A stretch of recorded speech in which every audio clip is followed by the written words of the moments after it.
Tignan nyo guys, oh. May tao dun sa taas.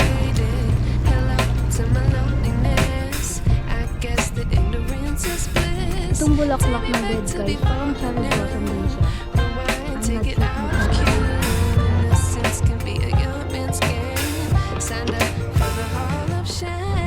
Ang So, hi guys! For today's video is, gusto kong gumala. Gusto kong lumabas, mag walking, ganon. And, syempre, ako lang mag-isa kasi yung asawa ko is nasa work. Today is Thursday and tomorrow is may pasok na ako sa Korean class ko. So, gusto kong gumala ngayong araw. Yesterday sana, nagagala ako mag-isa. Kaso nga lang, naging busy dito sa bahay kasi inayos yung aircon. So, kaya naman ngayon ako gagala guys. So, hindi ko talaga alam kung saan ako pupunta. Basta, ang alam ko, gusto ko lang mag-walking and makita yung mga cherry blossoms. Kasi soon is palagas na sila. Falling na ng mga petals. So, hindi ko alam kung meron pa ba ngayon. Kasi yung nakaraan na alis ko is medyo nagsisihulugan na yung mga petals ng cherry blossoms.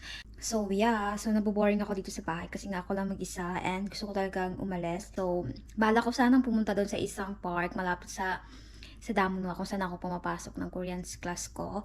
But parang tinatamad na akong sumakay ng bus. Hindi ko alam kung saan ako dadalhin ng mga paa ko ngayong araw. Basta alam ko, gusto ko lang makita yung mga cherry blossom. Hanggat meron pang cherry blossom, hindi pa lahat nahuhulog yung mga petals. And bala ko din pumunta ng coffee shop and sa Olive Young kasi may bibili na akong sa mukha ko.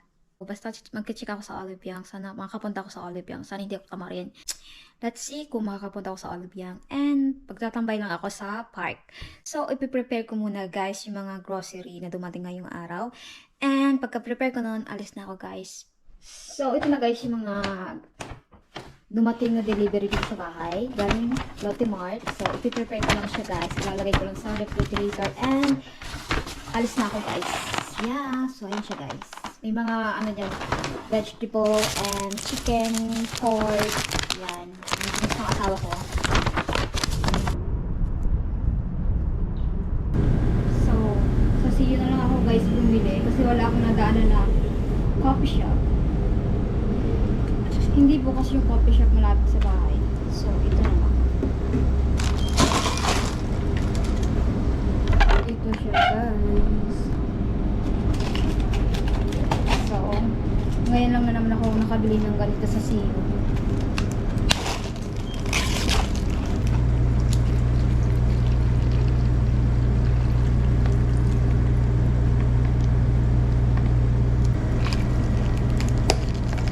So guys, nahulog na yung mga petals guys. Wala na masyadong cherry blossom. Diyan ako pupunta guys, sa harap nito. Ayun guys, wala na. Diba?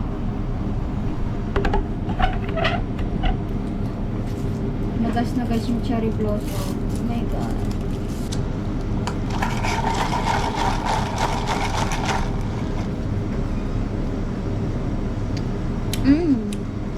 So yeah, sarap.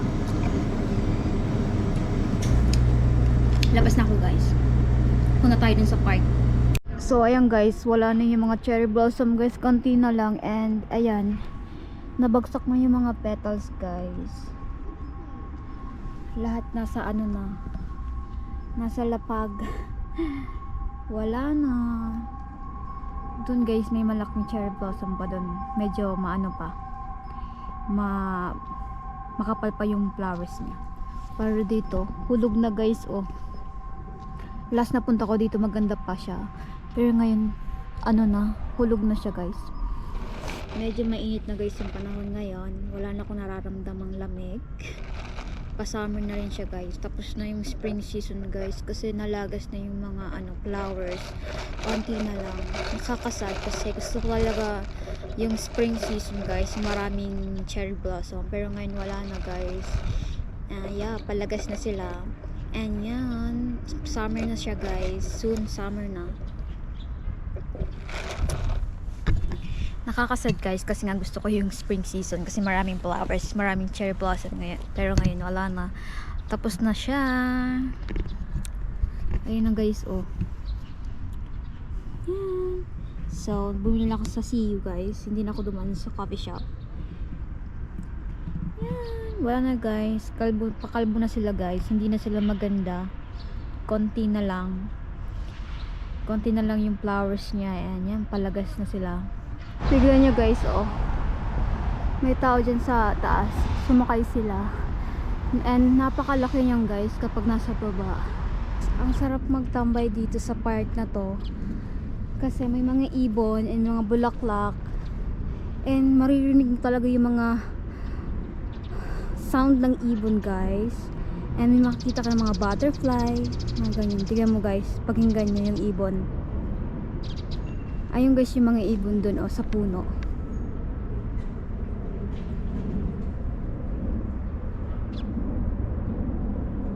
So guys, pababa na yung hot air balloon. Pag nasa baba niyan guys, sobrang laki talaga niyan guys. Itong bulaklak na red guys, parang cherry blossom din siya. I'm not sure kung cherry blossom ba to, kung anong halaman to guys. Pero yung pagka-bulaklak niya is parang cherry blossom. Sobrang ganda guys. Grabe yung pagka-red niya. Ang ganda ng pagka-red. Diba? Ano kaya yung pangalan nito? So, mababa lang siya guys. Diba? Ang ganda niya guys, oh. May pagka cherry blossom yung style niya.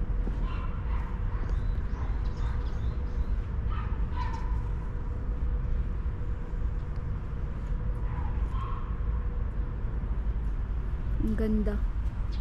Guys, last mga picture ko guys and last vlog ko. Ang ganda pa nitong cherry blossom tree na to. Pero ngayon guys, wala na. Nalaglag na sila guys, oh. As in, nalaglag na sila guys. Look at that. Nalaglag na yung mga petals guys ng cherry blossom. And ayan na guys, may mga dahon na sila. Mga dahon na guys, oh. Konti na lang yung mga bulaklak nila guys. Nakakasad kasi wala na mga bulaklak. Next week wala nang mga bulaklak dito guys. Tignan mo naman, oh. See you next time, cherry blossom. Next spring season. What I like about here in Korea, sobrang dami nilang mga park na pwede mong pagtambayan at pwede mong pagmuni-munihan kapag mag-isa ka lang. Gaya ko, lagi ako mag-isa. So, gusto ko pumunta sa mga ganitong lugar na pwede maglakad-lakad, pwedeng umupo, magmuni-muni, yung mga ganyan guys. Sobrang dami dito sa Korea ng mga park. Yun yung nagustuhan ko dito sa Korea guys. Sobrang dami mga park.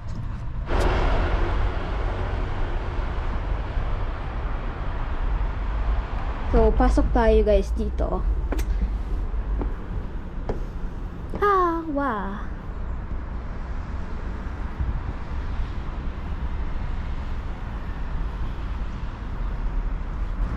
Naglakad-lakad lang ako dito.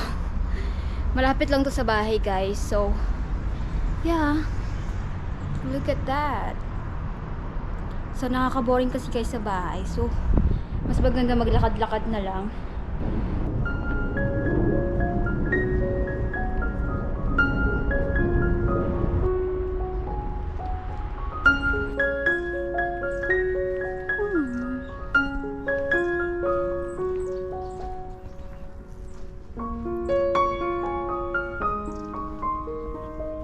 May konti pa dito guys na cherry blossom. Pero lagasan na yung petals niya guys. Oh, may malaking ibon. Ang dami nang nalaglag na petals guys na cherry blossom.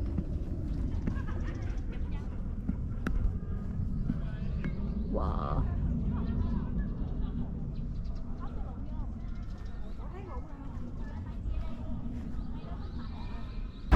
So ayun guys, naglalakad ako papuntang Olibyang. So 17 minutes papunta doon guys. Naglakad lang ako. So yeah, let's see kung ano mabibili ko sa Olibyang guys. Ganda ng ano nito, flowers. Pink na pink siya guys, oh. Wow. Pink cherry blossom siya guys. Wow. Sino? Pink cherry blossom. So guys, Hinihingal na ako guys, and nasa harap na ako ng Olive Young. Ayun na guys yung Olive Young. Pero uupo muna ako. Magpapahinga muna ako ng mga 5 minutes and pasok na sa Olive Young. So yeah.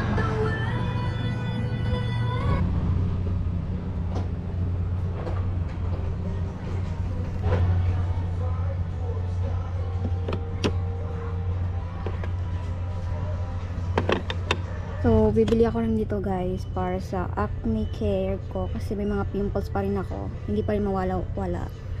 So, kuha ko ng isa nito guys. Try ko muna siya. So, hey guys. Tapos na akong bumili ng makeup sa Olive Young. And, yeah, pauwi na ako guys. Ang ganda nitong isang cherry blossom guys. As in, pink cherry blossom talaga siya. So, yeah, pauwi na ako guys. Yeah! So, nilakad ko lang talaga papuntang Olive Young. 17 minutes walking guys. And yeah, so let's go. Let's go. Pagkarating ko sa bahay guys, ipapakita ko sa inyo yung nabili ko sa Olive Young. Konti lang naman. So hey guys, kakauwi ko lang ng bahay. So, tingnan natin guys kung anong nabili ko sa Olive Young. So, konti lang yung binili ko kasi hindi tayo mayaman guys. Wala akong pera. So, ito yung nabili ko. April Skin cushion ko. So, wala na kasi yung cushion ko guys. And nasira yung salamin ng cushion ko. So, kailangan kong bumili ng bago. And, yeah. Dati, April Skin din. Pero, color black yung binili ko dati. But ngayon, ito na siya, guys. Ganitong color. So, yeah. So, number 23 yung skin color ko, guys. So, ito siya. And, yeah. And, meron din siyang, refill. So, bali may refill siya, guys. Ito yung refill niya. So, mga ilang din ko magagamit. Tagal-tagal ko magagamit ko, guys. So, tingnan natin yung, tingnan natin yung color. So, 23. 22 sana yung kukunin ko. Kaso nga lang, baka sobrang white na sa mukha ko. Nakakahiya naman, di ba? Yan, buksan natin. So, ayan siya guys. Dark siya. Medyo dark. Kasi, hindi naman ako maputi guys. Ito yung color niya. So, number 23 talaga ako guys. And ayoko din ng sobrang puti ng mukha ko. Next! Kala mo naman ang daming ipapakita eh. 3 product lang naman. So, ito, Perfect Whip Beauty Foam Acne Care. So, nakikita nyo naman guys sa mga videos ko. Ang pangit ng mukha ko. Ang daming mga pimples. Pero ngayon guys, sobrang okay na. Hindi naman sobrang okay. Medyo okay na yung skin ko sa mukha. Hindi na masyado ma-pimples. Ngayon lang nagka-pimples ako kasi nga kumain na naman ako ng mga dairy products. Cheese. So, ang daming cheese dito sa bahay. So, kailangan kong kainin kasi wala namang kakain. Sayang naman kasi baka maabutan pa ng expiration date. So, kapag kumakain nga ako guys ng mga dairy products like cheese, mga nuts siguro, tapos gatas na nagkaka-pimples ako guys. Kaya ngayon may mga pimples ako na naman. May mga pimples na naman ako. Wala na yan guys. Parang babalik na naman yung dami kong pimples sa mukha. Pero hindi ko din kasi mapigilan na hindi uminom or kumain ng mga dairy products. Kasi nga masarap, diba? Yeah, so ito yung binili ko guys. So may isang Pinay ako nakilala dito. And dati daw nagka-pimples din siya. Pimples breakout. And ginamit niya lang daw to. Nawala yung mga pimples niya. So, naisipan kong i-try muna. So, maliit lang muna yung binili ko, guys. So, bali may ginagamit na akong sabon sa mukha ko. Binigay sa akin ng auntie ng asawa ko. Thailand product naman siya, guys. So, doon nawala yung mga pimples ko, guys. Oh. Yung problema ko na lang is konting pimples. Tapos may mga, scar. Pimples, scar. Yung mga dark. You know. So, next is itong lipstick. So, kukunin ko sana yung kukunin ko sana yung lip gloss, pero parang ito na lang yung ko. Ito yung name niya guys. Ano to? Wake Make, and yung shade niya, yung pangalan ng shade niya is Rose Bang 05. So ito siya guys, look. Para siyang, ang tawag doon, hindi siya glowy. Matte siya guys. Matte. lipstick. So this is the color of the lipstick that I buy. Wow, I like the color, guys. Wow, ang ganda, diba, guys? Sobrang ganda. Ito yung hinahanap kong color. Wow, ang ganda, diba? So yeah, I have a new lipstick again. So that's it for today's video, guys. Wala namang kwentang vlog na nagawa kong vlog today. But I enjoy na walking alone sa labas. Kesa naman magmukmuk ako dito sa bahay. Sobrang nakaka-boring, guys, mag-isa. So yeah. So that's it for today's video, guys. Don't forget to like and subscribe to my YouTube channel. Thank you for watching. Bye! Mwah! I like to be educated, but I'm so frustrated. Hello to my loneliness. I guess that ignorance is